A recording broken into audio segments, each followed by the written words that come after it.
국내 최초 나일론 교사를 위한 팟캐스트 방송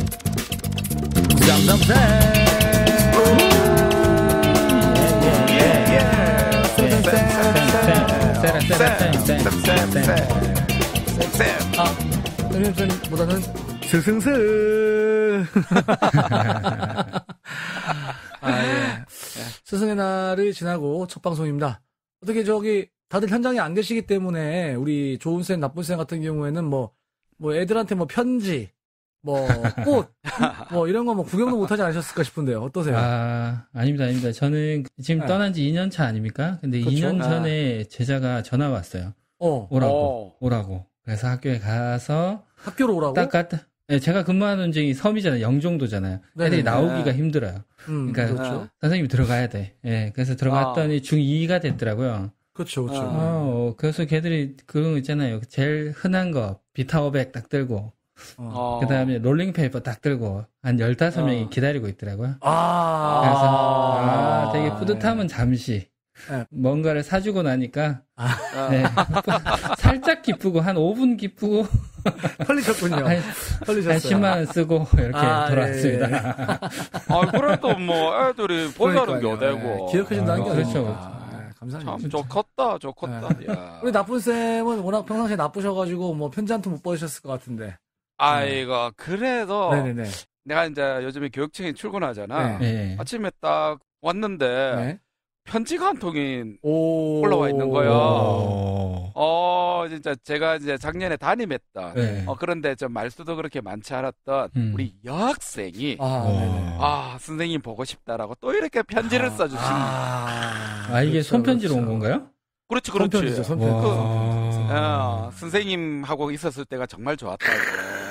선생님의 가르침이 아직도 이제 기억 속에 생생하다고. 내년에 꼭 보자고. 나중에 이거 증거 사진 어떻게 볼 수 있습니까? 올릴 수 있지. 그러나 이제 나만의 있던 그런 추억이기 때문에 남들과 공유하고 싶지는 않아.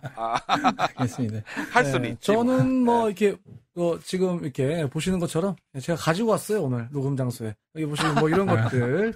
저 아직 현직에 있기 때문에 이런 것들 무수히 그냥 이런 것들 더 가방에 더 있는데요. 잠깐만요. 요런 것들, 요런 것들, 이런 것들. 자, 이제 그다음에 방송합시다.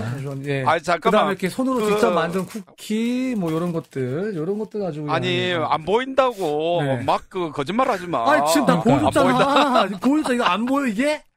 우리 정치자들 안 본다고. 그러니까요. 이게 다 거짓말하는 걸로 알고 있었다니까 지금. 이게 살짝 이게 작년에 6학년이었잖아요. 애들을 졸업시키고 나니까 제가 졸업시킬 때 늘 얘기했거든요. 선생님 찾아올 때 빈손으로 오는 거 아니다. 이렇게 제가 얘기했거든요. 지난주에도 얘기했지만 내보니까 저거 조금 문제 있어.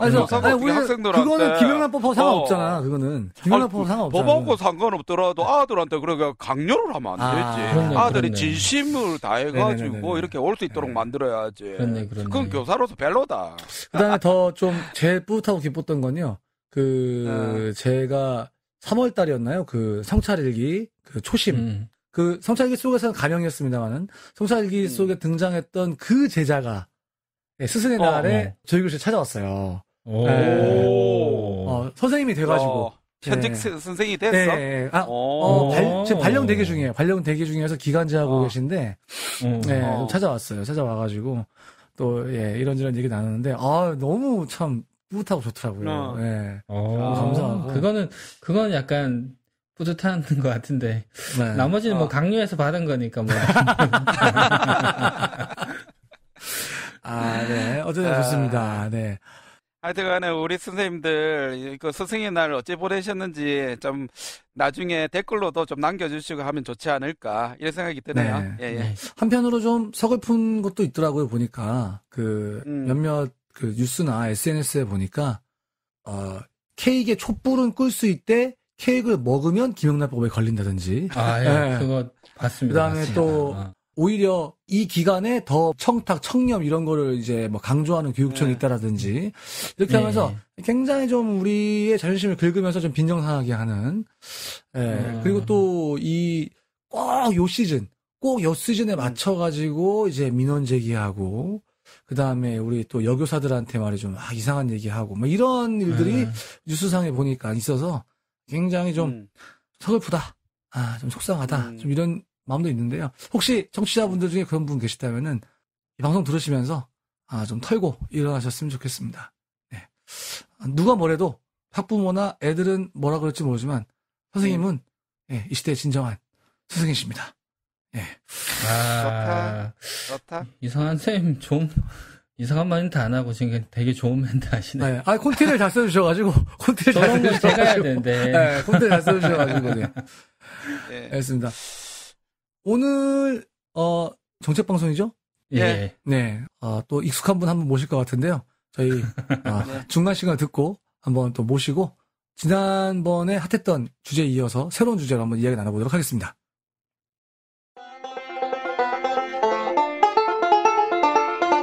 지금 여러분께서는 좋은쌤, 나쁜쌤, 이상한쌤이 진행하는 팟캐스트 방송 쌤쌤쌤을 듣고 계십니다.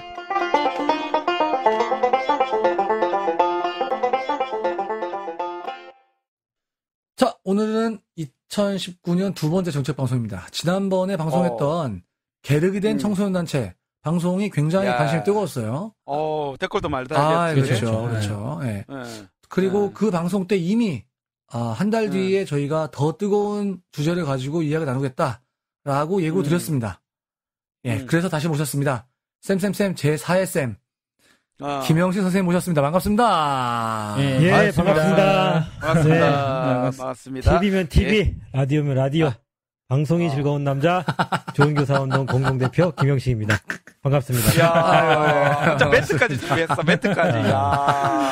오프닝 지난번부터 자꾸 막 하차설, 교체설 이런 얘기 나오는데. 네네네.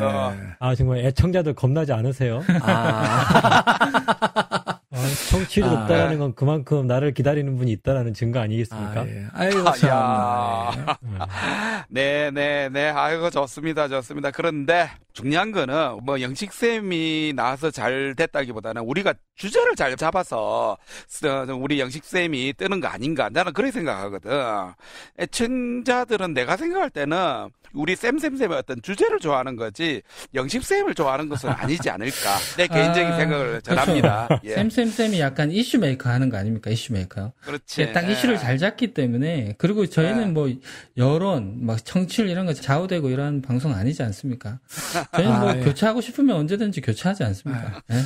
저희가 말은 이렇게 하지만 저희 다운로드 횟수 매주 체크합니다. 매주.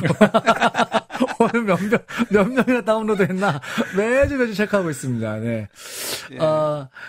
우리가 좀 인정할 건 인정해야 될 것 같아요. 저희 그 성찰일기 다운로드 횟수보다 한 2배, 3배 이상 높습니다. 이 정책 방송이. 그걸 인정하고요. 그거는 맞지. 그거는. 사실 쉽게 볼 뿐은 아닙니다. 그래서 이 교육 정책 분야에 있어서는 좀 어디 가시면 또 방귀 좀 끼는 분 아니겠습니까? 그래서 오늘 한번 또 깊은 이야기 한번 나눠보려고 합니다. 제가 또 한 방구하죠. 그죠? 네. 하여튼 우리 애청자분들께서 이 방송 들으시면 댓글로라도 좀 저를 콕 집어서 응원해 주시면 정말 좋겠습니다. 네, 좋습니다. 네. 정책 방송 잘 듣고 있다. 너무 좋다. 뭐 이런. 이거 편집해 주시고요. 자, 그러면 본격적인 주제로 한번 들어가 보겠습니다. 지난번에 예고드린 대로 저희가 기초학력. 기초학력에 대해서 얘기할 건데, 전희경 의원이 기초학력이 떨어졌으니 학업 성취도 평가, 기초학력 평가 표집에서 전수조사로 바꿔서 전체가 함께 일제고사를 다시 봐야 한다는 법을 발의하지 않았겠습니까? 그래서 오늘은 이런 기초학력이 떨어졌으니 이런 대책이 있다면서 교육부가 3월 29일 내놓은 행복한 출발을 위한 기초학력 지원 내실화 방안, 이름도 겁나 길어. 행복한 출발을 위한 기초학력 지원 내실화 방안을 놓고 교육부 기초학력 지원 대책 과연 좋은가? 라는 주제로 한번 이야기 나눠보도록 하겠습니다. 예, 지난 3월 29일 날 교육부에서 이런 보도자를 냈습니다. 하나에도 놓치지 않고 기초학력 책임진다. 멘트는 아주 좋아요. 멘트 아주 좋아요. 네. 너무 좋습니다, 이거. 제가 과거에 석사과정 하면서 부시 정부 때 NCL 비법 있었습니다. 나고 방지법. 이게 No Children Left Behind. 네. 요거에서 따온 거 아닌가 제목을 하는 어떤 냄새가 났는데 일단은 제목만 봤을 때 너무 좋았어요. 하나에도 놓치지 않겠다. 요거 저 같은 선생님들이 좋은 쌤 같은 사람들이 추구하는 교육부 목표인데 그런데 이 방안이 왜 나오게 됐는가? 나오고 나서도 이런저런 논란이 끊이지 않고 있는데, 자, 이 논란, 하나하나 좀 짚어갔으면 좋겠습니다. 오늘 이 방송 통해서. 다 엎어서 정말 애들한테 좋은 교육이 되었으면 좋겠다는 생각이 들고, 먼저 우선 왜 교육부에서 이런 발표를 하게 되었나, 그 배경부터 저는 좀 알고 갔으면 좋겠습니다. 예. 네네. 그리고 좀 발표 내용에 대해서 모르시는 분도 많기 때문에 좀 곁들여서 같이 우리 영식쌤이 또 한번 설명해 주시면 감사하겠습니다. 네, 일단 전희경 의원이 이렇게 내놓은 그 법안이 참 답답한 게 우리가 과거 몇 년 전에 이미 실패한 결론을 얻은 정책이거든요. 그러니까, 일제고사. 네, 이 국가수조 학업 성취도 평가해서 전수조사해서 그거에 따라서 이제 미달된 그 학생이 많은 학교에다가 돈 쏟아붓고 그래서 이렇게 해서 이제 시험 보겠단 말이죠. 그렇죠. 그래서 옛날에 난리가 아니었어요 그때. 네, 난리가 아니었어요. 뭐 수치상으로는 뭐 기초학력 미달 학생이 뭐 줄어든 것처럼 보이지만, 예, 이게 어떻게 이렇게 줄었는지 사실 그걸 아는 사람이 없어요. 그리고 그러면서 이제 학교들끼리 막 경쟁 붙고 애들 막 남겨서 공부시키고 초등학교 이렇게 교문에다가 뭐 이렇게 목숨 걸고 공부한다 어쩌고저쩌고 하면서 이렇게 했던 그런 어떤 실패했던 정책들. 그때 6학년 선생님들은요 거의 학원 일타 강사 수준이었어요. 네. 맞아. 네. 시험지 문제 푸는 요령 알려주고, 심지어는 이제 그거 막, 시험지 조작도 해가지고 뭐 이렇게 줄이려고 하기도 하고 뭐 이런 부작용까지 있었단 말이죠. 근데 그런 실패한 거를 다시 이제 하겠다고 왜 안 하냐고 따지고 있는 그 의원은 지금 대체 어느 시대를 좀 사는지 잘 모르겠고요. 전희경 의원은 어느 당입니까? 자유, 이렇게, 한국당이죠. 자유한국당. 네. 네. 저희는, 저희 방송은 정치적 성향은 전혀 없습니다. 네. 네. 어쨌든 좀. 뭔 소리고 또. 교육적으로 좀 그렇고, 또 이제 좀 명확히 할 게, 이제 교육부가 그 3월 29일에 기초학력 이제 지원 내실화 방안을 발표하고 또 국가 수준 학업 성취 평가 결과를 공개하고 또 이제 그걸 발표 동시에 한 거예요. 그러니까 이제 그러다 보니까 이제 사람들은 기초학력 미달 비율이 높아져서 이제 교육부가 이제 뒤늦게 부랴부랴 대책을 내놨구나 이제 이렇게 이제 대부분 이렇게 생각을 하고 있는데 그렇죠. 실제 이제 교육부의 공식 입장은 뭐냐면 이 국가 수준 학업 성취도 평가 결과와 그다음 이번 내실화 방안은 그러니까 뭐 완전 관련 없는 건 아니지만 이것 때문에 이걸 만든 건 아니다. 이게 이제 공식 입장이에요. 그러니까 그럼 뭐예요? 일단은 국가 수준 학업 성취도 평가 이 결과 자체가 신뢰롭지 않다라는 걸 교육부도 알고 있어요. 그러니까 뭐냐면 이렇게 시험 볼 때 애들이 얼마나 정성껏 풀었냐, 얼마나 덜 잤냐, 그다음에 답안지 이렇게 줄 세워서 찍을 때 얼마나 그날따라 잘 찍었냐 이런 거에 따라서. 기초 미달 비율이 크게는 뭐 한 7%, 8% 차이가 난다라는 거예요. 그러니까 아무것도 안 했는데도 어쩔 때는 기초학력 미달 비율이 한 3%, 4% 나오고 또 어떨 때는 한 10%, 11% 나오고 이런단 말이죠. 그러니까 이 결과에 대해서 이걸 가지고 어떤 정책을 세우고 집행한다라는 게 이게 신뢰롭지 못하다라는 걸 교육부도 알고 있어요. 그러니까 기존에 저희가 학기 중에 몇몇 학교 어느 특정 반 뽑아가지고 하는 그 표본조사가 별로 신뢰롭지 못하다는 얘기 말씀이신 거죠? 그렇죠. 그러니까 이제 그러니까 처음에 나온 그 표본조사 말고 이제 전수조사 한 거 있잖아요. 전수조사 한 것이 신뢰롭지 못하기도 하고 또 이번에 이제 표본으로 바뀌었단 말이죠. 네. 표본으로 바뀌니까 더군다나 이제 편차가 더 커지는 거죠. 그래서 이런 어떤 시험 결과를 바탕으로 해가지고 집요하게 막 전수조사해야 된다. 그리고 결과 공개 왜 하냐 안 하냐 이거 따지면서 이렇게 하는 이 국회의원의 법안은 이 현실을 참 모르거나 아니면 알면서도 뭔가 자신의 주장에 좀 이용하고 있는 거 아니냐. 이런 생각이 드는 거죠. 예. 이거 저랑 비슷한 성향이에요. 약간 이상한 분이신 것 같아요. 이미 과거에 전수로 일제고사 보던 그 데이터도 사실은 그 미달 비율에 있어서 신뢰롭지 못하고 표본으로 바뀌어가지고 표본 조사한 것도 사실 이렇게 객관식 찍게 해가지고 하는 거는 거의 한 7, 8% 이상 이게 신뢰도가 떨어진다는 얘기인데, 그러면은 제가 좀 헷갈리는 게요, 영식쌤. 네네. 지금 이 자유로운 한국당의 전희경 의원이 제시한 이 법은 뭐고, 그 다음에 그 3월 29일 날 교육부가 발표한 그 방안은 또 뭐고, 그 다음에 전희경 의원 말고 또 발의된 그 기초학력 보장법은 또 뭐고, 아유, 너무 헷갈려요. 뭡니까, 도대체? 정리 좀 해주세요. 좀, 내용들이 좀 많이 헷갈리는 것 같아요. 좀 잘 정리 부탁드려요. 네, 제가 한번 진짜 깔끔하게 좀 정리를 해볼게요. 일단, 그 전희경 의원이 내놓은 법은, 그 초중등 교육법에 그 28조가 있거든요. 학습 부진과 관련된.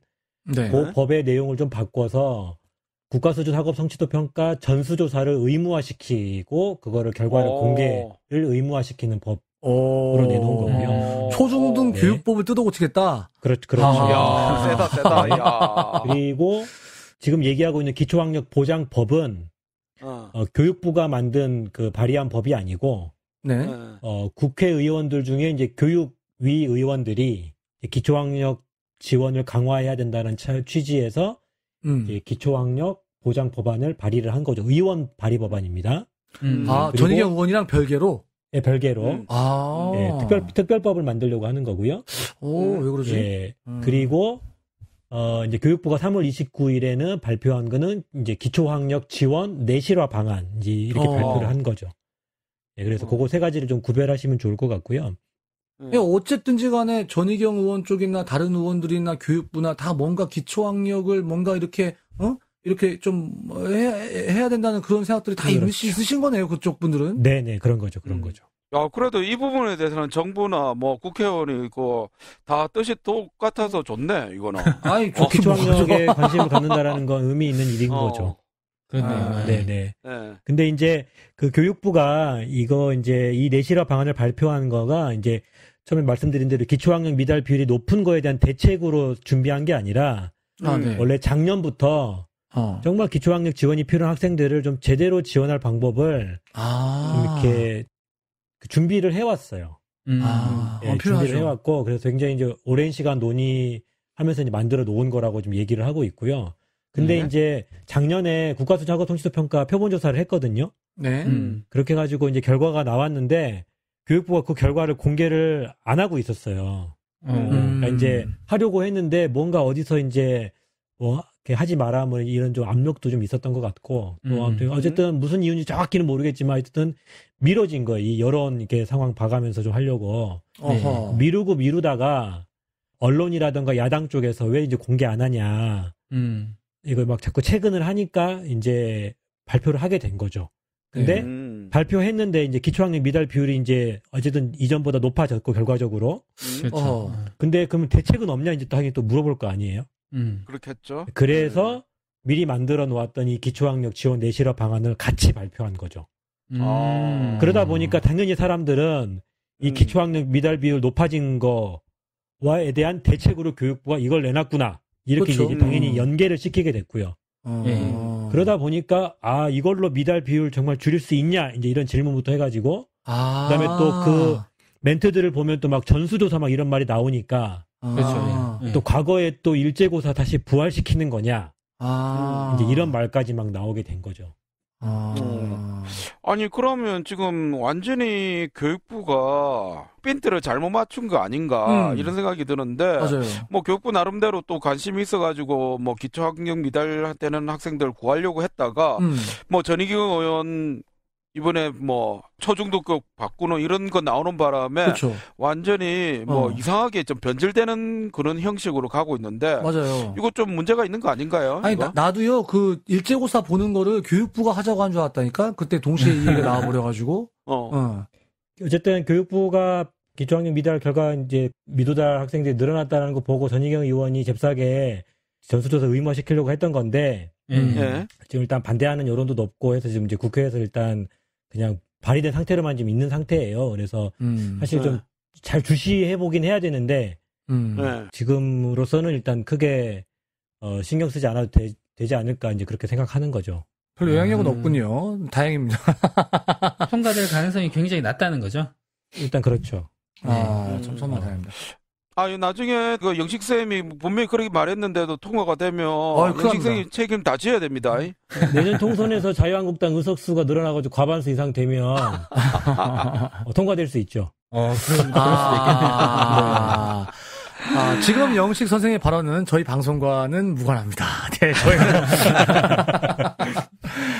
저는 또 궁금한 게 실제로 기초학력 미달 비율이 높아졌어요? 그러니까 이제 일단 표본조사 결과로는 이제 이전보다 좀 높아진 결과로 이제 나왔으니까요. 그러니까 그래요. 이제 그렇긴 했는데 이게 이제 우리 그때 뭐 언론 같은 걸 보면 지금 측정하는 그 학력이라고 하는 게 학생들의 좀 정확한 학력이냐 이제 이런 거에 대한 논란도 아직 여전히 있고요.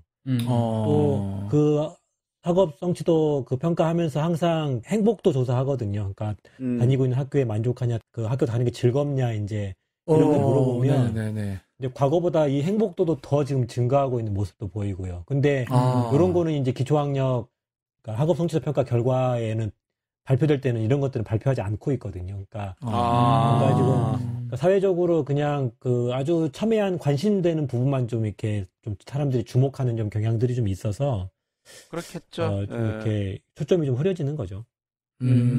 그러면 앞서 계속 얘기를 나왔는데 기초학력보장법 이게 어떻게 보면 좀 시작점이라고 저는 보이거든요. 네네. 이거 도대체 뭡니까 이거는? 좀 더 자세하게 좀 설명해 주셨으면 좋겠는데. 네, 그러니까 이제 국회의원들 중심으로 이제 발의된 이 기초학력보장법은 사실 이제 우리 좋은교사 운동이 그간 주장해 왔던 이 배움 찬찬히 우리가 계속 주장하지 않습니까? 깨알 홍보 들어갑니까? 예, 천천히가 아니고 찬찬히. 그래서 학생들 중에는 정말 찬찬히 가르쳐 주면 잘 배우는 애들이 있다. 이렇게 하면서 우리가 이제 이 아이들에 대한 지원을 강화해야 된다. 계속 주장을 해왔거든요.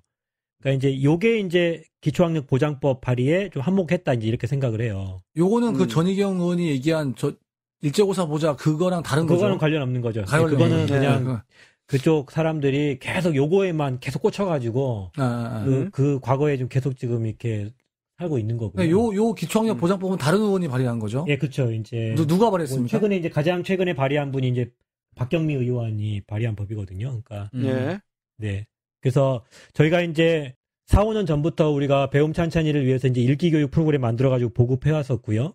그리고 기존에 이제 기초학력 지원을 계속 비판해 왔잖아요. 이제 그러면서 우리가 이제 기본학력 보장법이라고 하는 걸 좀 검토를 했었어요. 그리고 그걸 이제 국회의원실하고 좀 토론회를 했었고, 그래서 진짜 이제 박홍근 의원이라고 이제 지금 교육위는 아닌데 이분이 기본학력 보장법을 발의를 했었죠.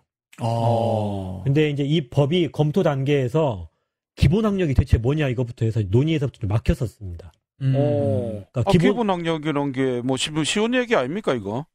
근데 이제 이게 기초학력과 기본학력이 어떻게 다르냐부터 시작을 해가지고. 이제 느낌상 기본학력은 기초학력보다 좀 다소 높은 수준의 학력으로 좀 이해되잖아요. 그러게. 그렇죠. 그럴 수도 있겠네. 그러다 보니까 이 기본학력이 대체 보장 가능한 수준이냐. 이런 질문들 막 나오니까, 이게 진행이 안 됐던 거죠. 이제 그러다가 기초학력 보장제가 문재인 대통령 공약에 들어가게 됐었어요. 그래서 문재인 대통령이 이제 그 공약집에다가 기초학력 꼼꼼히 챙기겠다. 그리고 학부모, 교사, 학생 면담 의무화하고 개인별 학습 계획 수립하고 학교마다 학습 지원 전문교사 배치하고 학습 코칭팀 구성하겠다. 뭐 이런 내용을 갖다 집어넣은 거죠. 전 대통령이 이 공약했다는 거 알란가 모르게. 이거 대통령이 모를 것 같은데. 그래도 약속했으니까 막 지키지 않겠습니까, 이 사람? 그래서 긍정적이셔. 네, 2017년도에 문재인 정부 출범 이후에 이제 그 더불어민주당 박경미 의원이 그 기초학력 보장법안을 발의한 거예요. 그 공약을 이행하기 위해서. 네. 그리고 이제 이 법을 토대로 해가지고 이제 그 법을 그대로 이제 좀 논의 과정에서 이제 좀 이렇게 간소화시키고 이제 한 건데 그게 지금 현재 국회에서 좀 협의되고 있는 안이 지금 따로 하나 지금 만들어져 있습니다. 그러니까 박경미 의원 그 안을 기초로 해서 좀 이제 현실 가능한 그런 안으로 좀 이제 바꾸고 있는 과정 중에 있는 거죠. 그래서 지금 상황을 좀 보면 국회만 좀 정상화되면 조만간 통과될 가능성이 매우 높은 그런 법이라고 할 수 있고요.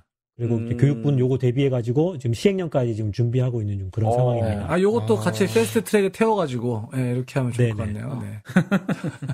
이게 통과가 언제 되려나? 아니, 근데 얘기를 듣다 보니까 뭐 또 깨알 자랑이 좀 나오는 것 같은데, 뭐 좋은 교사 운동이 뭐 배움 찬찬히를 했기 때문에 이런 법이 나왔다. 와. 그런 셈이죠. 근데 그런데 만약에 이 법이 조금 산으로 간다.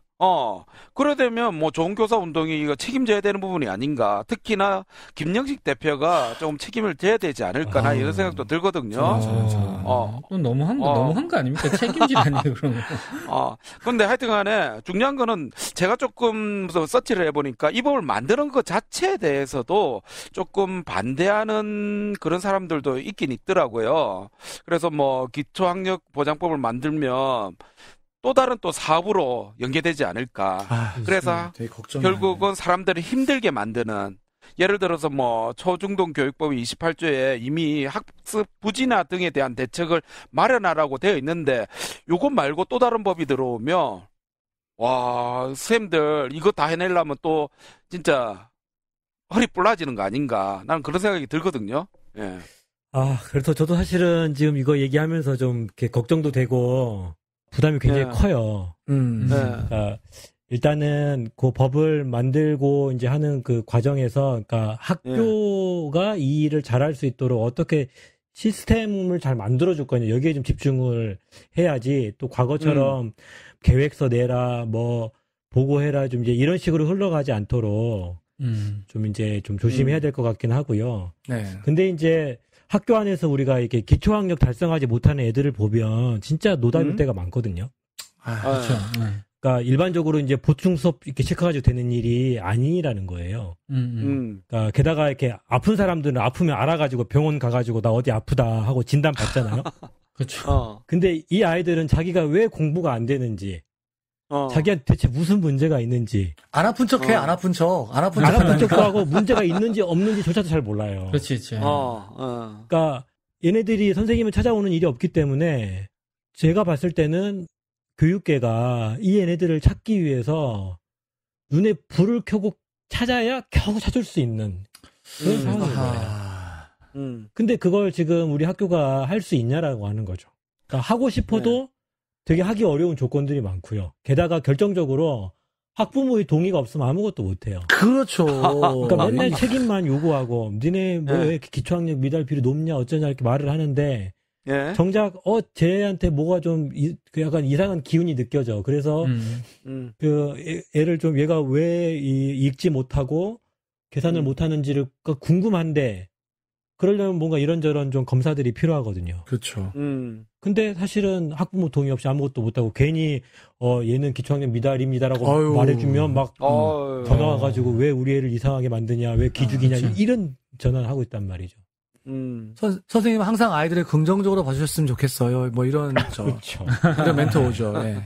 그래서 이제 아까 나쁜 쌤 말씀하신 대로 초중등 교육법 28조에 보면 그 학습 부진화 등에 대한 뭐 교육의 체계적 실시를 위해서 실태 조사를 해야 된다 이렇게 돼 있거든요. 그래서 하고 있는 게 뭐냐면 성취도 평가 보는 거예요. 해마다. 근데 올라가는 보는 거. 해마다. 근데 그거는 결과만 보는 거거든요. 얘가 도달이냐 미도달이냐 이것만 봐요. 그렇죠. 그러니까 중요한 거 원인인데. 그러니까 원인 진단은 지금 안 하고 있는 거예요. 그리고 이제 그 같은 법의 그 3항에 보면 학습 부진화 등에 대한 정책에 필요한 예산을 지원할 수 있다 이렇게 돼 있거든요. 그러니까 의무가 아니에요. 그러다 보니까 이게 그 학교에서 정말 지원이 필요하더라도 그걸 갖다가 충분히 제공해주지 않는 이제 그런 상황이 좀 있는 거죠. 그러니까 학교에다가만 책임을 지울 게 아니라 학교가 이 일을 할 수 있도록 구체적으로 뭘 지원할 거냐, 이걸 좀 명확하게 할 필요가 있다. 이제 그런 의미에서 좀 특별법이 좀 필요한 거다. 좀 이런 생각이 들고, 저도 이제 이 법이 좀 선생님들한테 좀 다른 사업들을 만들어내지 않을까. 예를 들면 인성교육진흥법, 과학수학교육진흥법 이렇게 해가지고 또 계획 세웠냐, 뭐 이렇게 하고 막 이런 거 묻고 있는. 좀 이렇게 되면 진짜 안 되거든요. 그래서 이제 이렇게 이런 법은 사실은 있으면 안 되는 법이었는데 다른 건 몰라도 이 기초학력 보장법은 뭔가 특별히 힘을 쏟지 않으면 제대로 도울 수가 없는 좀 그런 상황이기 때문에 이거에 실패하고 나서 학교가 또는 교사가 학교의 권한과 교사의 권한을 좀 존중해라라고 말하는 게 되게 모냥 빠지는 상황이 될 수 있다라고 하는 거잖아요. 그래서 좀 이 부분만이라도 저는 좀 특별법이 좀 필요한 게 아니냐 이런 생각에서 지금 접근하고 있는 거죠. 이게 진짜 중요한 거구만. 이게 진짜 중요한 건데 괜히 저희 일제고사 다시 부활하네 안 하네 막 이거에만 관심 있었어요 사실은. 그런데 이거 뭐 언뜻 들어도 뭐 교사한테 하여튼 많은 짐이 꼭 올 것 같은 그런 불길한 예감이 드는데 그래서 그래도 기초학력이 보장법이 통과되면 교육부에서 말하는 이 내실화 방안 쭉 냈던 이 내실화 방안이 그대로 시행되는 건가요? 물론 이제 세부적인 좀 협의 과정을 좀 거칠 거고요. 지금 이렇게 하고 있는 상황인데 일단 지금 현재 국회에 올라와 있는 이 법안에서 좀 큰 틀은 바뀌지 않을 것 같다는 좀 생각이 들어요. 근데 이제 국회에서 이제 법안 소위에서 지금 요거 이제 막 논의하고 있는데 걱정되는 것도 이제 이 사람들이 학교 사정 잘 모르고 학교에 대해서 이렇게 어줍지 않은 하찮은 지식 가지고 이렇게 법을 만들 때가 많거든요. 그렇죠. 자기 학교 다닐 때 그때 생각하죠. 네. 그렇죠. 그래서 20년 전, 30년 전 거. 법이 이상해지지 않을까 좀 그렇게 좀 걱정이긴 합니다. 자, 그러면요. 아까 얘기한 그 기초학력 보장법 관련해서 좀 논란이 되고 있는 부분 하나씩 살펴봤으면 좋겠는데 제가 SNS 보다 보면 제일 많이 선생님들이 좀 시대가 바뀌다 보니까 의아해하는 게 뭐냐면 도대체 기초학력이 뭐냐. 교육부에서는 이렇게 정했습니다. 학교 교육과정을 통하여 갖춰야 하는 읽기, 쓰기, 세마기와 이와 관련된 교과, 국어 수학이죠. 교과의 최소 성취 기준을 충족하는 학력이다. 이렇게 정의했어요. 동일하게 뭐 기초학력 보장법이라든지 시행령에서도 같은 정의를 좀 사용해서 법적 근거를 마련하고 있는데 교육부에서 세운 이런 기초학력 개념이 교사라든지 또 학부모라든지 이 교육 주체들이 좀 합의가 된 부분인 건가요? 이게 이제 이 법 만드는 데 가장 큰 걸림돌인 것 같아요. 정의가? 네네네. 그러니까 기초학력이 뭔가에 대한 정의가 사람마다 다른 거예요. 그렇죠. 그렇겠죠. 그러니까 일단 큰 줄기는 3R 플러스 알파거든요. 3RS. 3RS. 그러니까 이제 3RS 읽기, 쓰기, 세마기. 이제 요게 이제 기본이고 거기에 플러스 이 알파를 뭐로 볼 거냐에 따라서 개념이 많이 달라지는 거예요. 일단 이 3RS로만 보면 요게 이제 초등학교 3학년 수준이라고 보거든요. 네네, 그렇죠. 그러니까 초등학교까지는 이 3RS만 가지고도 사실은 별 문제가 없을 것 같아요. 맞아요. 그렇죠. 예. 근데 중학교, 고등학교 학생들의 기초학력이 뭐냐 물어봤을 때 읽고 쓰고 세마기다. 이렇게만 말하면 좀 물음표가 있는 거죠. 그것만 하면 된다는 얘기냐. 그러면 밥은 굶지 않을 수 있으나. 네, 그렇죠. 그래서 알파가 필요한 거라고 생각하는 거예요. 그래서 이제 크게 이제 세 부류가 있는데 이 첫째는 이 알파를 이제 국어, 수학 최소 성취 기준으로 보는 분들이 있어요. 교육부? 요게 이제 이번 교육부의 아니죠. 그러니까 교육부가 제 생각에는 이런저런 사람들 이야기를 쭉 듣고 나서 고심 끝에 내린 결정인 것 같아요. 이 국어 수학이 왜 국어 수학이냐면 읽고 쓰고 세마기에 관련된 교과가 국어 수학이잖아요. 그렇죠. 그래서 읽고 쓰고 세마기와 관련된 교과인 국어 수학의 최소 성취 기준이다. 이제 이런 게 있는데 요것도 좀 이제 약간 좀 애매한 게 일단 최소 성취 기준이라는 개념이 없어요. 원래 그 법이라든가 이런데 뭐 교육과정 안에도 보면. 그러니까 우리가 핵심 성취 기준이라는 말은 있는데 최소 성취 기준이라는 말이 없어요. 아하. 그렇죠. 그렇죠. 이게 처음 들어보는 단어인데 처음. 그래서 이 최소가 어디까지냐가 사실은 또 합의가 필요한 부분인 거예요. 그래서 이제 좀 고민이 되고 두 번째는 이 성취 기준을 이게 이제 이 기초학력 도달 미도달의 이제 기준으로 딱 잡아버리면 3RS에다가 성취 기준을 달성하는 것까지가 기초학력이다. 네네. 이건 그럼 곤란한데? 그러면 그 수많은 국어 수학과 관련된 그 성취 기준이 몇백 개예요. 그렇죠. 너무 많아요. 너무 많아요. 그거를 다 도달시켜야 되냐 이래버리면 이제 답이 안 나오는. 그냥 기초가 아니죠. 기초가 중급 정도 되는 거 중급. 네.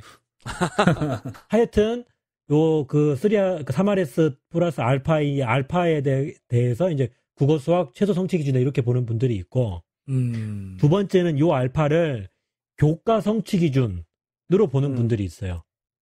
교과 성취 기준이요? 네, 교과 성취 기준. 그러니까 쉽게 얘기하면 모든 교과의 성취 기준이 이 알파가 성취 기준의 하. 아이고야. 네. 이게 알파다 이렇게 생각하는 분들이 있어요. 아이고야. 근데 실제 이제 그 국회에서 협의되고 있는 이 기초학력 보장 법안을 보면 최소 성취 기준이라는 말이 국어 수학만 이렇게 딱 해놓은 게 아니라 그냥 앞에 다 없이 그 뭐 교과냐 뭐 그런 말 없이 그냥 최소한의 성취 기준을 충족하는 학력 이렇게만 돼 있어요. 국어 수학이라는 말도 없어요. 그래서 이거는 굉장히 광범위하게 해석될 여지가 많아요. 모든 교과라고 해석될 수도 있는 거예요. 이제 그렇게 되면 이제 좀 이게 좀 일이 또 커지죠. 모든 교과마다 네. 이제 하 수준에 있는 애들을 다 그 하 수준 안 되는 애들을 다 끌어올려야 되는 상황이 되는 거거든요. 예. 이제 그래서 좀 어려움이 있는데 심지어 이것마저도 되게 낮은 목표다라고 얘기하는 분들도 있어요. 그러니까 이제 좀 교육과정 학자들이나 이런 분들은 너무 목표를 갖다 낮게 잡아놓고 예를 들어서 그 성취 수준 하 수준이 예를 들어서 막 이거 끽해봐야 50점 정도밖에 안 되는 건데 그러면 모든 애들 그 정도까지만 시키겠다라는 거냐 이러면서 그러니까 목표를 낮게 잡아놓고 그걸 도달시키겠다고 하는 거는 이거는 이렇게 눈 가리고 아웅하는 거다. 이렇게 말하는 사람들이 있더라고요. 현장을 몰라. 그래서 이렇게 있고 이제 세 번째가 요 3RS 더하기 알파인 이 알파를 미래 역량까지 포함시켜야 된다는 분들이 있어요. 아이고야. 미래. 야. 이거 혁신학교에서 그렇죠. 왠지 혁신학교 느낌이죠. 그러니까 혁신학교에 계시는 분들이 이 말씀을 많이 하세요. 그러니까 그동안 이제 우리가 국가수조 학업 성취도 평가가 너무 이 인지적인 것들만 측정해가지고 미도달이다. 그래서 이걸 갖다 채우기 위해서 뭐 보충학습 시켜야 된다. 이런 논리로만 접근되다 보니까 이제 혁신학교에서 아이들 좀 이렇게 또 다양한 역량들을 키우는 게 집중해 오신 분들은 얘가 요거는 좀 부족하지만 요런 부분들은 잘하고 있는데 이거를 미도달이라고 말하는 것이 이거는 과거의 어떤 그 사고방식이다. 이제 이렇게 말씀을 하시는 거죠. 그래서 이제 인지적인 것뿐만 아니라 정의적인 영역, 뭐 소통하는 능력이라든가 이런 것들 말하는 거죠. 이것까지 포함돼서 기초적으로 사람들하고 소통하고 할 수 있는 그런 능력들을 키워주는 그것이 기초학력이다. 그러면 이제 대책들도 달라지겠죠. 단순히 요거 성취도 평가해가지고 측정하기는 어려울 거 아니에요? 그러니까 그렇겠죠. 이제 그런 관점으로 이걸 갖다가 보시는 분들이 있더라고요. 그래서 요게 이제 하여튼 현재 법에는 최소한의 성취 기준으로 돼 있기 때문에 제가 봤을 때는 이 법에서 더 자세하게 담기가 쉽지 않을 것 같아요. 그래서 아마 시행령에서 그 적정한 수준이 어디냐. 왜냐하면 법에는 이렇게 돼 있거든요. 대통령령으로 정하는 바에 따라 뭐 학교 교육 과정을 통해 갖춰야 하는 최소한의 성취 기준 이렇게 돼 있기 때문에 대통령령에서 시행령에서 이제 어떻게 이걸 갖다 정하냐. 그렇죠. 이게 되게 중요하지 않을까 싶더라고요. 아니 근데 저는요 다른 것보다도 여기 보면 기초학력 보장이라고 돼 있잖아요.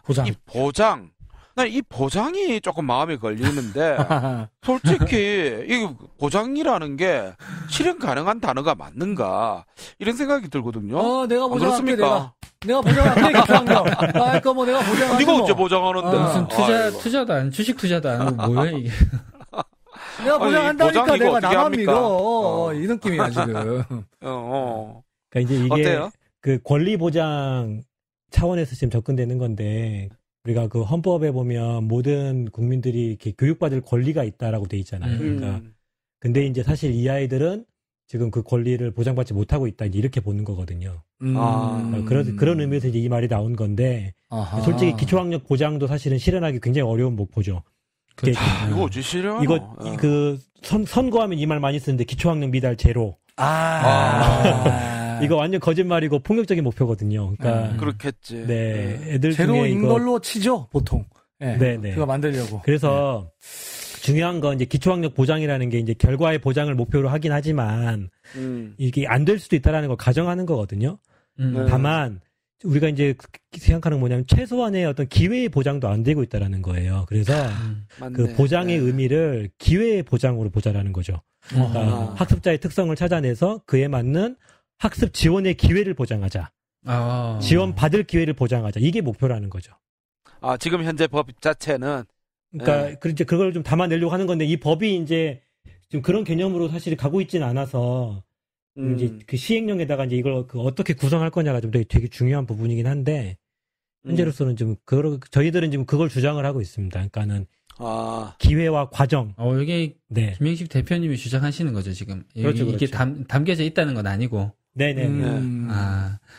그 기초학력보장법에 보면 학기 초 기초학력 진단 및 결과를 공유한다 이런 내용들이 있습니다.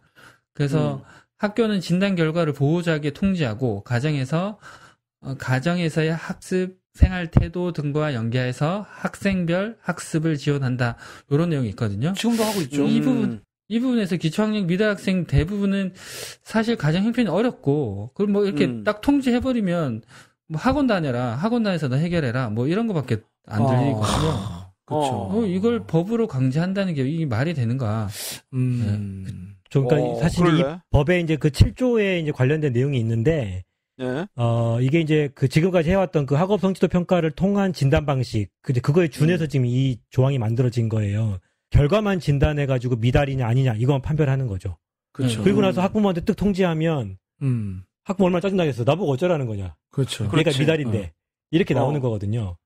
근데 원래 이제 박경미 의원 법안을 보면 이게 거기에 뭐 어떤 진단의 내용 중에 기초학력 미달의 원인 등을 종합적으로 진단하기 위해 진단검사를 실시할 수 있다 이런 내용이 있어요.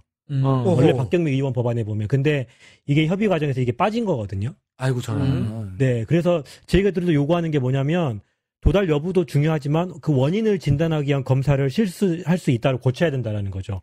그렇게 해야지만이 얘가 왜 그 기초학력이 잘 안 되고 있는지, 난독이 있는지, 뭐 또 다른 학습 장애가 있는지 그렇죠. 이걸 좀 검사를 할 수 있어야 되는데 이게 지금 학부모 동의 없이는 못 하잖아요. 그래서 그렇죠. 이런 것들을 이 법률 안에 좀 넣어가지고 이걸 하나의 학교의 권한 또 교사의 권한으로서 부여를 할 수 있게끔 만들어야 된다. 이제 이걸 저희들이 지금 주장하려고 하고 있는 거예요. 이제 그래야지만이 교사들이 그걸 이렇게 해서 학부모한테 지금 당신의 자녀가 난독이 있어요. 그래서 이런 것들을 좀 그 과정을 밟으면 충분히 읽을 수 있으니까 협조해 주세요. 이렇게 말할 수 있잖아요. 그러면 부모도 같이 이렇게 협력할 수 있을 거란 말이에요. 저는 이 부분을 좀 그 조항을 좀 더 바꿔야 된다라고 좀 계속 좀 주장하고 그 협의 과정에 좀 들어가려고 합니다. 네, 지금 국회 교육위에 계신 분들 지금 저희 방송을 잘 경청해서 법안 심사 소위에서 이 부분을 잘 반영해 주시기를 바랍니다. 지금 국회 교육위에 계신 분들 다 저희 방송 듣고 계시거든요, 실은. 네. 안녕하세요. 그렇죠. 네, 그렇기 때문에 반영해 주십시오. 사실 저희가 교사들이 좀 민감한 부분은요, 영식쌤. 네네. 이 기초학력 보장법 내용에 보면 국가 수준의 학업 성취도 평가를 개선하겠다라고 말하면서 학업 성취도 평가는 기존 방식처럼 전희경 의원처럼 하지 않고 기존 방식처럼 표집 방식으로 계속 하겠지만 개별 학교에도 기출문항과 문제은행을 제공할 테니 니네도 한번 봐봐 이렇게 얘기하고 있단 말이에요. 이거 말이죠. 굉장히 이제 이거 뭐지? 이거 전수조사 느낌이 확 온단 말이죠. 그거 던져주면은 시험 보란 얘기지 안 볼 학교가 어딨어. 다시 다시 이거 뭐 기말고사 초등학교 같은 기말고사 중간고사 부활하라는 얘기밖에 더 되겠습니까? 이게 이제 그 과거의 경험에서 나온 트라우마 아니겠어요? 그러니까 그렇겠죠. 네. 그 실제 이제 교육부에서 그 지원 방안 발표한 걸 보면 모든 학생에게 실시하되 학교 여건에 따라 진단 방법 등은 자율적으로 선택한다 이렇게 돼 있거든요. 그러니까 이제 일제고사는 아니라는 거죠. 근데 그러니까 우리가 좀 상황을 보시면 지금 학교마다 모든 학생을 대상으로 하는 진단 검사 하고 있잖아요. 학기 초에. 학기 초에 판별하죠. 예. 그러니까 일단은 교사가 1차로 판별하는 거죠. 네. 그리고 그 진단 방법 중에는 교사의 관찰도 있는 거거든요. 특히 초등학교 1, 2학년 대상으로 시험 볼 수는 없잖아요. 네. 그러니까 그런 거는 1차적으로 교사가 이렇게 쭉 아이들하고 생활하다 보면 딱 보여요. 보이지 않습니까? 얘는 좀 그 학습에 좀 문제가 있겠다라는 게 직감적으로 느껴지거든요. 견적 나오죠. 그런 거를 좀 추려서 이제 2차 검사로 이렇게 들어갈 수도 있는 거고요. 그러니까 이건 학교마다 상황에 따라 다를 수 있는 거고요.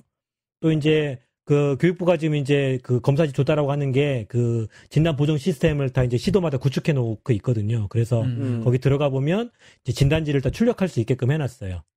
그래가지고 그걸 갖다 전체 학생을 대상으로 이제 학교별로 할 수도 있고 아니면 필요한 애들만 할 수도 있는 거죠. 뭐 꾹꾹 사이트 말씀하시는 건가요 지금? 꾹꾹에서 좀 더 이제 발전한 시스템입니다. 예, 그게 아마 2년 전에 만들어진 것 같은데 뭐 모르는 선생님들도 있는 것 같고요. 그래서 이게 과거처럼 전국의 모든 애들을 똑같은 시험지로 이렇게 시험 보게 하는 거는 아니다. 이제 이렇게 말할 수 있을 것 같아요. 약간 변호하시는 것 같네요. 네, 좋아요.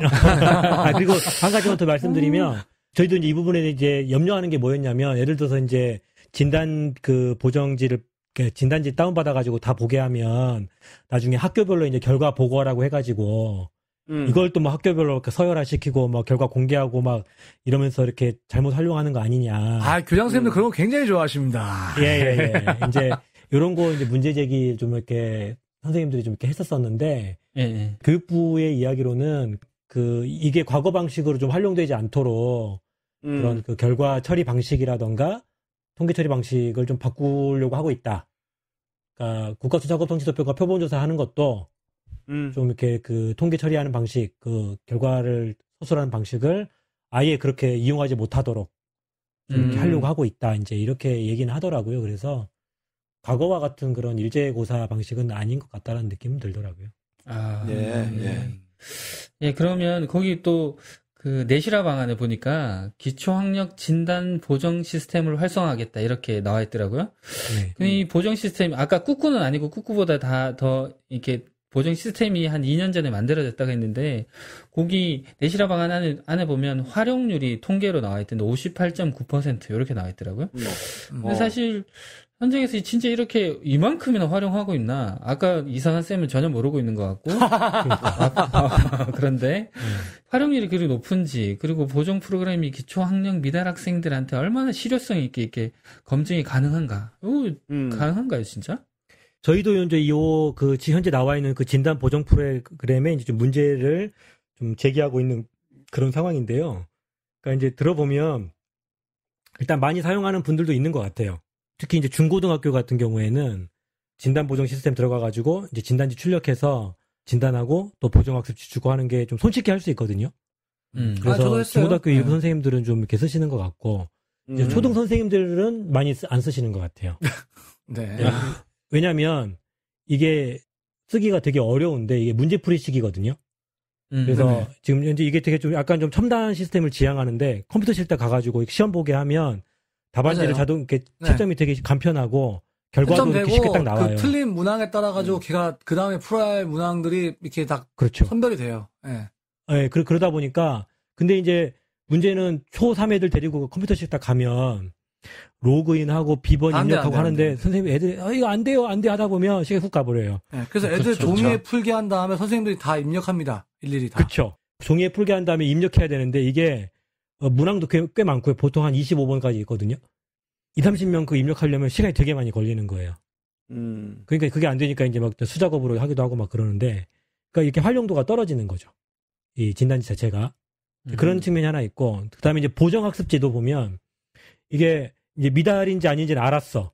그래서 보정학습지라고 뽑아보니까, 예를 들면 나눗셈을 못해가지고 다 틀려놨는데, 보정지를 보니까 다시 나눗셈을 학습시키고 있는 거예요. 그리고 다시 그래서 잘하는지 못하는지 또 풀게 하고.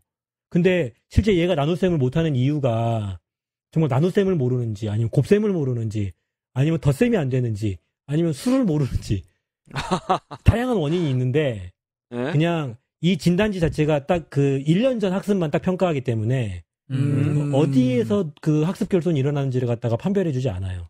네, 그러다 보니까 이게 보정지로서 어떤 이렇게 떨어지는 부분들이 있고. 공감합니다. 그리고 이제 대부분이 이제 과거 했던 그대로의 똑같은 방식을 학습하게 하고 문제 풀게 하고 이런 방식인 거죠.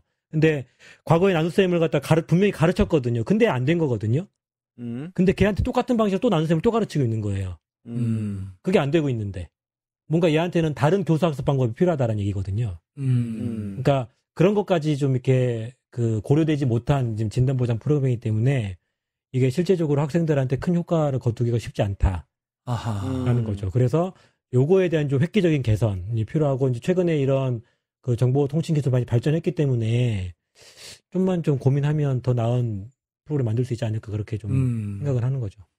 아니 뭐 듣다 보니까 뭐 괜찮은 것 같으면서도 좀 별로인 것도 있고 뭐 하여튼 사실은 나는 고등학교에 있다 보니까 그렇죠. 요 부분은 조금 뭔감이 좀 있어. 네. 그런데 그래도 중요한 한 가지는 이 기초학력을 없앤다는 부분에 대해서는 이거는 좋은 부분이라 생각하는데 문제는 지금 계속 뭐 나오는 게 뭐 기초학력 계속 반복하지만 결국 이게 또 다른 사업으로 앞서 얘기했지만 교사들을 또 힘들게 만드는 그런 사업으로 변질되는 것이 아닌가. 뭐 예를 들어서 현재 하고 있는 업무 그대로 하고 거기다가 또 다시 기초학력을 추가하는. 그리고 뭐 법에 보니까 이런 말도 있더라고. 기초학력 향상 지원 사업을 강화하겠다. 그러면서 뭐 다중 지원팀을 구성해서 두드림 학교를 확대하겠다. 이 또 두드림 학교는 또 뭔가 이런 생각이 들면서 과연 이렇게 뭐 강조하지만 이게 또 다른 사업으로 또 이상하게 변질되어서 교사들만 힘들게 하는 것이 아닌가. 과연 이게 실효성 있는 법안인가. 이런 부분에 대해서 좀 의문을 가질 수밖에 없는 것 같아요. 그렇죠. 저희 교사들은 말이죠. 수업은 좋아하지만 사업자 붙은 거 별로 안 좋아합니다. 무슨 사업? 네. 저희가 사업을 왜 합니까? 수업만 하면 되지. 그래서 사실 제일 좋은 기초학력 지원 방안은 학급당 학생 수를 줄여주는 거다, 이제 이런 말이 있거든요. 그렇죠. 네. 그래서 실제 이제 이번 그 기초학력 보장 법안 보면 기초학력 보장을 위해서 학교의 학급당 학생 수를 적정한 수준으로 유지하도록 노력해야 된다, 이런 조항이 있어요. 근데 이제 문제는 이게 얼마나 실효적으로 작동할 거냐, 이제 이런 고민은 좀 있는 거죠. 왜냐면 기재부에서 이거 반대하고 안 받아주면 이게 안 되는 부분이 있거든요. 그래서 어쨌든 우리는 요걸 이제 집어넣고 나서 좀 이걸 좀 실현시키기 위한 노력들을 좀 이제 해야 되는 부분도 좀 있긴 하고요. 그다음에 이제 두드림 학교라고 하는 거는 과거에 그 이명박 정부 때 학업 성취도 평가 그 일제고사 하면서 그 학력 향상 중점 학교 사업이라는 걸 했었잖아요. 이제 그게 이제 이름이 뭐 창의 경영형 학력 향상 학교 이렇게 바뀌기도 했고, 그러다가 이제 그게 이제 박근혜 정부 들어와가지고 이제 두드림 사업을 바뀐 거거든요. 근데 이제 요게 과거와는 좀 다른 방식으로 이제 뭐 다중 지원팀을 구성해가지고 기초학력이 떨어진 학생의 그 어떤 조건을 좀 이렇게 여러 관점에서 좀 주목하고, 그게 가정 환경인지 경제적 어떤 어려움인지 아니면 좀 분석을 해서 거기에 맞는 지원을 좀 하자. 이제 이런 취지로 이제 만들어지긴 했죠. 예, 그게 이제 지금 두드림 학교 다중 지원팀 사업인데, 이게 이제 잘 되는 학교를 보면 교장이 여기다가 힘을 확 실어줘가지고 다중 지원팀장을 좀 일할 만한 사람을 세워 넣는 거예요. 그래서 이제 이 사람이 권한을 가지고 좀 학교에 여러 이제 좀 이렇게 자원들을 좀 이렇게 끌어모을 수 있어야 되는 거죠. 그리고 나서 이제 학교 안에 좀 이렇게 협업하는 문화도 좀 잘 돼 있고, 그러면 이 사업이 어느 정도 조금 이렇게 성과가 있어요. 그러니까 잘 된다고 홍보하는 학교들 보면 대부분 이런 학교들이에요. 근데 이제 아시잖아요. 대부분 학교가 어떤지. 예, 일단 요 다중지원팀 담당자들 매년 바뀌거든요. 그러겠죠, 대부분 네. 적용력 교사 뭐 이렇게 돼요. 그러니까 대부분 기피 업무가 되고 있는 거죠. 그러니까 그 얘기는 실제로 이게 일이 쉽지 않다라고 하는 거고, 또 뭐 좀 해보려고 해도 협력도 잘 안 되고 뭐 이렇게 되다 보니까 이 시스템을 좀 잘 만들어야 된다라고 보는 건데, 일단 이제 어쨌든 이번에 만들어지는 법이라던가 또 교육부에서 발표한 방안들을 보면 이제 3단계 그 망을 만들기 위한 여러 가지 이제 내용들을 담고 있어요. 이제 그게 좀 되게 의미 있는 건데, 일단 1차적으로 중요한 거 아까 직전에 말씀드렸던 진단보정 프로그램이 좀 제대로 된 효과가 검증된 프로그램이 나와야 돼요. 그래서 모든 교사들이 이걸 쓸 수 있어야 돼. 그래서 일단 교실에서 내가 수업하다가 뒤떨어진 학생들이 발견을 하면 걔네들에 대해서 즉각 그걸 좀 사용을 해가지고 일단 해줄 수 있는 만큼 해줘야 되는 거죠. 그랬는데도 안 되면 얘가 좀 다른 문제가 있나 보다라가 확실해지는 건데, 진단 프로그램, 보정 프로그램이 부실하다 보니까 이게 프로그램 문제인지 아니면 얘 개인의 문제인지가 명확하지가 않단 말이에요. 그러다 보니까 그 2단계, 3단계 방안이 실효적으로 안 되는 경우가 많다라고 하는 거죠. 두드림 학교나 이 사업이 잘 안 되는 경우들도 많고. 그래서 일단은 효과적인 진단 검증 프로그램, 강력한 프로그램이 되게 중요하다. 그걸 만드는데 집중해야 된다. 그래서 이걸 계속 지금 요구하고 있는 거고요. 그러고 나서 이제 그걸 토대로 해서 이제 1단계로 지원이 안 됐던 애들은 이제 2단계에서 아까 말씀드렸던 다중 지원팀이 달라붙는 거죠. 근데 이게 잘 작동하려면 아까 말씀드렸던 이 팀을 이끄는 제대로 된 교사가 필요하다라는 거예요. 그게 이제 이번 법에 보면 학습 지원 전문 교원이라는 이름으로 들어가 있고요. 교육부도 이제 학습 지원 전문 교사라고 하는 걸 지금 개념을 만들어 놓고 있어요. 그래서 이걸 좀 이렇게 경력 있는 좀 다양하게 학생들을 만나봤고 여기에 대한 좀 이렇게 노하우가 있는 교사들을 조금 더 연수시켜서 학습 지원 전문 교사를 만들고 이 사람들이 이 다중 지원팀 안에서 일할 수 있도록 해줘야 된다라고 하는 거죠. 이제 그게 이제 2단계고 그게 안 되면 이제 3단계 방안으로 이제 학습 클리닉 센터로 해서 전문 기관의 도움을 받도록 해주는 거죠. 요 3단계 시스템이 학교 안에 들어와야지만이 교사에게 또 다른 부담을 주지 않으면서도 이 아이들을 제대로 지원할 수 있는 그런 방법들이 될 수 있다라고 하는 겁니다. 그러니까 이게 이제 법안에 좀 들어있긴 하거든요.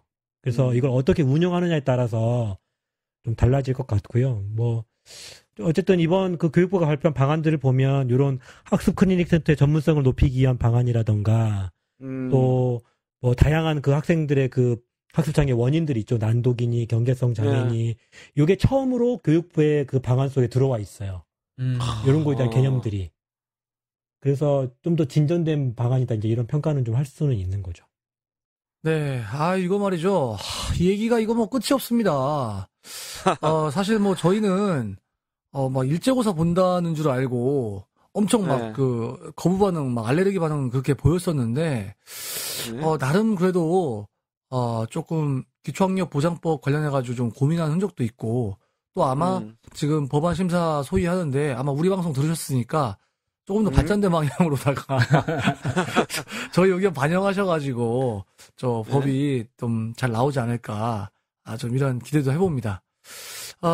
그래서 진짜 학생들에게 필요한 대책들이 일제고사 말고 진짜 필요한 대책들이 마련되기를 바랍니다. 계속 옆에서 고개만 끄덕이셨던 우리 조은쌤, 예, 어떻게 들으셨습니까? 예. 저는 이거 들으면서 아까 처음에 얘기했듯이 하나에도 놓치지 않겠다. 이런 마인드로 요거를 교육부 관계자들이 작성했다면 굉장히 저는 좋은 내실화 방안이 아닌가 하는 저는 생각이 들고, 학교에서 엎드려 자는 학생들, 자기가 모르는데 어떡합니까? 그런 학생들이 좀 엎드려 자지 않고 좀 활짝 웃으면서, 난 저 정도는 알아듣겠다 웃으면서 수업에 참여할 수 있는 그런 방안들이 좀 잘 만들어졌으면 좋겠다 하는 생각이 듭니다. 예. 나쁜 쌤은요?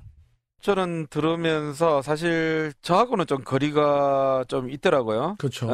이거 사실은 이건 초등에 대한 방안인데 결과적으로 초등에서 잘 만들어지면 우리 고등은 정말 걱정이 없겠다. 우리 초등 선생님들이 좀 잘해주시면 좋겠다. 뭐 그렇다고 해서 너무 짐을 지어드리는 건 아니지만 이거 잘못 생각하는 건데 초등 선생님을 위한 게 아니라 초중고 다 해당됩니다. 왜 그럽니까? 예, 죄송합니다. 하여튼간에 제 말뜻은 진짜 초기부터 잘 잡아가지고 그럼요. 우리 진짜 애들도 이제 많이 줄고 있다고 하잖아요. 네, 그렇죠. 우리가 옛날에 핀란드 갔을 때 핀란드에서 인구가 적기 때문에 한 명도 소외시킬 수 없어서 학생들에게 대한 기회를 주고 또 기회를 주고 또 기회를 주잖아요. 이게 우리나라에도 이제 곧 시행이 돼야 될 부분이 아닌가. 이 기초학력법이 그런 쪽으로 우리 학생들 진짜 인구도 줄어가는 이 마당에 좀 한 명도 소외되지 않고 나갈 수 있도록 법적인 체계가 잘 만들어지면 좋겠다. 이런 생각을 하면서 들었던 것 같네요. 예, 우리 이상한 쌤은요? 예, 일단은 전희경 의원의 법은 좀 많은 반대에 부딪혀가지고 좀 지나가고, 예, 진짜 제대로 된 기초학력 보장법 보장 방안들이 좀 나왔으면 좋겠다. 제가 초임 때 그 2학년 아이 맡았는데 난독인 줄 모르고 애만 잡았던 그런 얘기 잠깐 했었던 적 있지 않습니까? 근데 원래 다시 제가 2학년을 맡았는데 또다시 난독인 아이를 만났습니다. 근데 이번엔 마음가짐이 제가 완전히 다르죠. 그래서 이 아이 제대로 진단하고 진단평가하고 원인이 뭔지 파악하고 지금 제대로 차근차근 가르칠 지금 준비를 또 그 지원팀과 함께 지금 해나가고 있습니다. 그래서 제도 교육청에 그런 게 좀 돼 있어요. 그래가지고 좀 한해가고 있거든요. 좀 이런 것이 우리 저학년뿐만 아니라 초중고 해서 정말 아이들이 다 기초학력이 어디까지 기초학력인지 모르겠습니다만은 아이들이 그런 좀 알매 기쁨, 배움의 기쁨 누리면서 살아갈 수 있었으면 좋겠다. 이런 생각을 해봅니다. 지금 실은 우리 영식생 같은 경우에 뒤에 하고 싶은 얘기 굉장히 많으신데요. 지금 저희가 네네. 사실은 좀 잘랐어요. 실은 잘랐는데 네. 마지막으로 말할 수 있는 기회 드릴게요. 그러니까, 좀 대하고 싶은 말이 많은데, 그러니까 일단 요게 이 법에 대해서 염려하는 선생님들 되게 많으신 걸로 알고 있거든요. 그래서 네. 이제 저도 되게 좀 조심스럽게 좀 이 문제에 좀 접근하고 있다라는 말씀 좀 드리고 싶고, 네네. 제가 좀 이렇게 꿈꾸는 게 아까 나쁜 쌤도 잠깐 얘기했지만, 이 핀란드에서 학생들을 지원하는 그런 시스템. 왜 우리 아이들은 이걸 누리면 안 되나, 이제 이런 생각이 좀 드는데, 그러니까 초등학교와 중학교, 고등학교 각 학년마다 좀 학생들의 그런 학습을 지원할 수 있는 팀들이 좀 꾸려지고, 학급 수가 적은 학교 같은 경우는 2개 학년마다 하나씩 만들 수도 있겠죠. 그래서 좀 이렇게 매 수업 시간에 애들 가르치는데 그때 그걸 못 배운 애들을 만났을 때 그 학년 팀에서 그 아이를 갖다 따로 이렇게 어떻게 도울 수 있지 한 달에 한 번 정도 계속 회의해서 뒤처진 것들을 계속 이렇게 보완해주면 사실은 사마리스뿐만 아니라 그 아이의 어떤 그 학습의 전반적인 부분들까지도 뒤에서 계속 이렇게 지원을 해줄 수 있을 그쵸. 거거든요.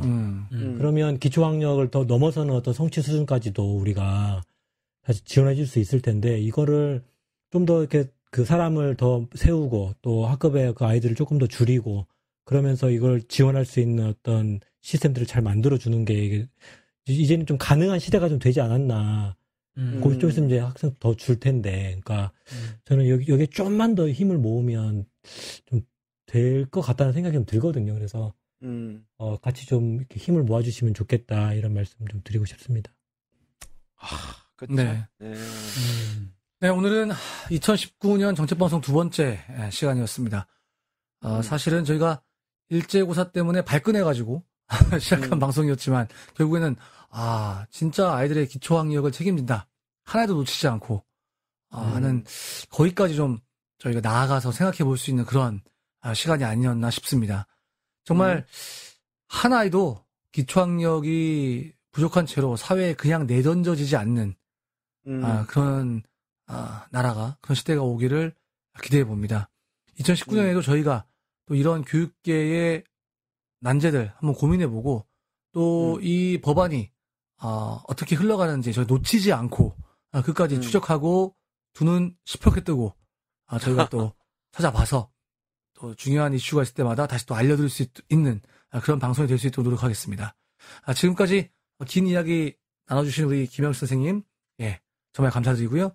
또 어렵고 복잡한 또 법 이야기가 있었는데 끝까지 청취해주신 우리 청취자 여러분, 선생님이 계셔서 이 나라의 교육은 밝습니다. 감사합니다. 감사합니다. 감사합니다. 쌤은 선생님들의 참여로 만들어집니다. 구독, 좋아요, 댓글, 팟캐스트 3종 세트 잊지 마시고 쌤 페이스북 페이지도 많은 방문 부탁드립니다.